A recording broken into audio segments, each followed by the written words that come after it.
প্রিয় দর্শক, সরকার গঠন, সরকার পতন এবং সরকার টিকে থাকা এই সব কিছুর সাথে কিন্তু গণমাধ্যমের একটা সম্পৃক্ততা থাকে। এই ক্ষেত্রে গণমাধ্যম অত্যন্ত গুরুত্বপূর্ণ ভূমিকা পালন করে। আমরা দেখেছি গত 17 বছর গণমাধ্যমগুলো সরকারের যেভাবে গোলামি করেছে, যার কারণে অনেকটা ক্ষেত্রে সরকার তার অপকর্মগুলো চালিয়ে যেতে উৎসাহিত হয়েছে।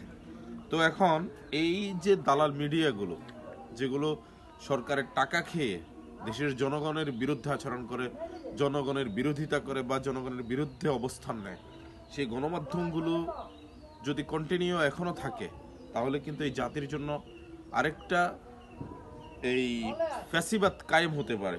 আর সেই ফ্যাসিবাদ যেন কায়েম হতে না পারে, তার জন্যই সার্জিস আলম বলছেন যে দালাল মিডিয়াগুলোকে শায়েস্তা না করলে আমাদেরকেই নাশকতাকারী বলবে, তারা বলতেও পারে।